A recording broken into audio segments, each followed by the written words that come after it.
अस्सलामुअलैकुम। कैसे हैं आप सब लोग। मुझे उम्मीद है कि आप सब लोग खैरियत से होंगे। आज मैं बना रही हूँ क्रिस्पी मज़ेदार फ़िश के पकौड़े।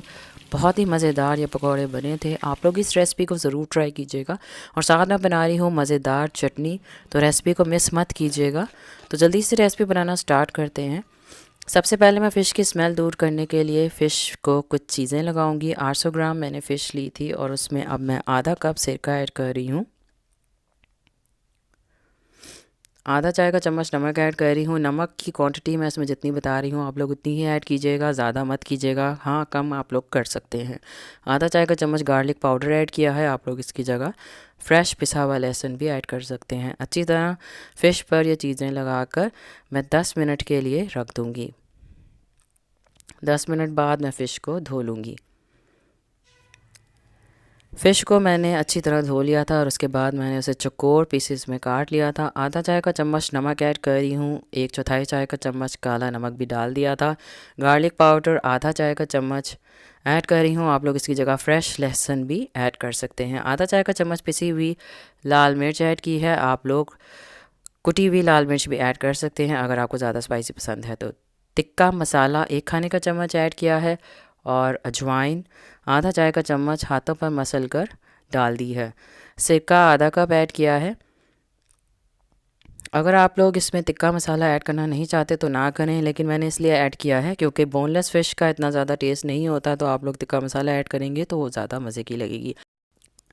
फ़िश को मैं आधे घंटे के लिए मैरिनेट करने के लिए रख दूँगी। 10 खाने के चम्मच मैदा ऐड किया है। 5 खाने के चम्मच बेसन ऐड करके दोनों चीज़ों को अच्छी तरह छान लिया है। आधा चाय का चम्मच नमक ऐड कर रही हूँ। मोटा कुटा हुआ धनिया 1 खाने का चम्मच, साबित ज़ीरा 1 चाय का चम्मच, पिसी हुई लाल मिर्च आधा चाय का चम्मच। इसकी जगह आप लोग कुटी हुई लाल मिर्च भी ऐड कर सकते हैं अगर आपको ज़्यादा मिर्च पसंद है तो। बेकिंग सोडा आधा चाय का चम्मच, हल्दी आधा चाय का चम्मच, येलो फूड कलर 1/4 चाय का चम्मच। अगर आप लोग फूड कलर ऐड करना नहीं चाहते तो ना करें। साबित अजवाइन आधा चाय का चम्मच हाथों पर मसल कर मैंने डाल दी है। चिकन क्यूब 1 मैंने लिया है और उसे भी हाथों पर मसल कर मैं अच्छी तरह मिक्स कर दूंगी। अगर आप लोग चिकन क्यूब ऐड करना नहीं चाहते तो आप लोग ना करें। अच्छी तरह मैदे में मैं चिकन क्यूब ऐड करके इसमें 1 खाने का चम्मच कसूरी मेथी ऐड कर रही हूँ। आधा चाय का चम्मच गार्लिक पाउडर डाल दिया है। आप लोग इसकी जगह फ्रेश लहसुन भी ऐड कर सकते हैं। आधा कप पानी डाल रही हूँ, या आप लोग अपनी पसंद से इसको गाढ़ा या पतला कर सकते हैं, लेकिन मैं इसको भी थोड़ा गाढ़ा ही रखूँगी क्योंकि इसमें मैरिनेट की हुई फ़िश भी ऐड करनी है और उसमें सिरका भी है, आप लोगों को पता है। अब मैं इसमें पुदीने के पत्ते ऐड कर रही हूँ। आप लोग अपनी पसंद से ऐड कर लीजिएगा। 3 से 4 बारीक कटी हुई हरी मिर्चें ऐड कर दी हैं। धनिया आधा कप ऐड कर रही हूँ। मैंने सारी चीज़ों को अच्छी तरह धो के काटा था। हरा प्याज आधा कप ऐड कर रही हूँ। इसे भी मैंने बारीक काट लिया था। आप लोग इसमें हरा प्याज ज़रूर ऐड कीजिएगा, उससे बहुत अच्छा टेस्ट आता है। लेकिन अगर आपके पास हरा प्याज नहीं है तो आप इसकी जगह सिंपल प्याज भी चॉप करके ऐड कर सकते हैं। मैरिनेट की हुई फ़िश ऐड कर दी है और सारा मसाला भी मैंने इसमें ऐड कर दिया है। अच्छी तरह सारी चीज़ों को मिक्स करूँगी। अच्छी तरह मिक्स करने के बाद मैं इसे थोड़ी देर के लिए रख दूँगी। अब मैं चटनी बनाऊँगी। उसमें भी मैं हरा प्याज ऐड कर रही हूँ आधा कप। अगर आप लोग प्याज ऐड करना नहीं चाहते तो आप लोग प्याज ना ऐड कीजिएगा, सिंपल प्याज इसमें अच्छा नहीं लगेगा। आधा कप पुदीने के पत्ते, इन्हें मैंने धो लिया था, और आधा ही कप धनिए के पत्ते, उन्हें भी मैंने काट लिया था। हरी मिर्चें 2 से 3 और 2 लहसुन के जवे, इन सारी चीज़ों को मैं ब्लेंडर जग में ऐड कर दूँगी।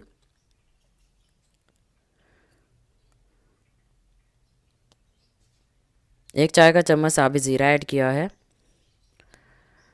आधा चाय का चम्मच काला नमक ऐड किया है। इसकी जगह आप लोग सफ़ेद नमक भी ऐड कर सकते हैं, लेकिन काले नमक से टेस्ट अच्छा होगा। 2 चाय के चम्मच चीनी के ऐड कर रही हूँ। 1 चाय का चम्मच शक्कर ऐड की है। शक्कर की जगह आप लोग 3 चाय के चम्मच चीनी भी ऐड कर सकते हैं। इमली का पल्प ऐड कर रही हूँ आधा कप। तकरीबन 40 ग्राम इमली थी, उसको मैंने आधा कप पानी में अच्छी तरह मसल लिया था और इसके बीज निकाल लिए थे। सारी चीज़ों को ब्लेंडर जग में ऐड करके अच्छी तरह पीस दूँगी। कुकिंग ऑयल को मैंने गर्म होने के लिए रख दिया था और अब मैं हल्की दरमियानी आंच पर फ़िश को फ्राई करूँगी। हल्की दरमियानी आंच पर फ्राई करना है, तेज़ आंच पर फ्राई नहीं करना है, नहीं तो फिर पकौड़े जो हैं वो क्रिस्पी नहीं बनेंगे। और अपनी कढ़ाई के हिसाब से आप लोग पकौड़े ऐड कर दीजिएगा। मज़ेदार चटनी तैयार है। इसे आप किसी भी किस्म के पकौड़ों के साथ खा सकते हैं। बहुत मज़े की बनी थी। एक साइड से फ़िश के पकौड़े फ्राई हो गए थे, मैंने साइड चेंज कर दी है।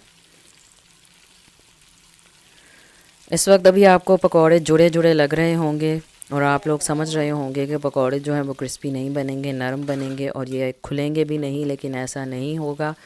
जब ये पकौड़े फ्राई हो जाएंगे तो मैं इनको अलग-अलग तोड़ लूँगी। मज़ेदार क्रिस्पी और जूसी फ़िश के पकौड़े तैयार हो गए हैं। अब मैं इनको निकाल लूँगी और मैं सारे पकौड़े इसी तरह फ्राई कर लूँगी, यानी फ़िश के पकौड़े सारे मैं इसी तरह फ्राई कर लूँगी। और प्लेट में निकालने के बाद मैं इनको अलग-अलग कर लूँगी। ये बहुत आसानी से अलग हो जाते हैं।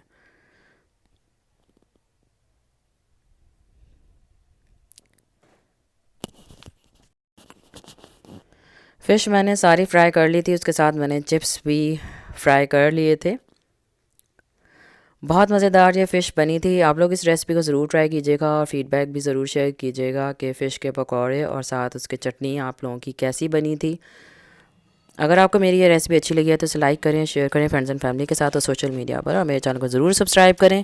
बेल आइकन भी ज़रूर प्रेस कीजिएगा ताकि मज़ेदार और डिफरेंट रेसिपीज़ आपसे मिस ना हो। अल्लाह हाफिज़।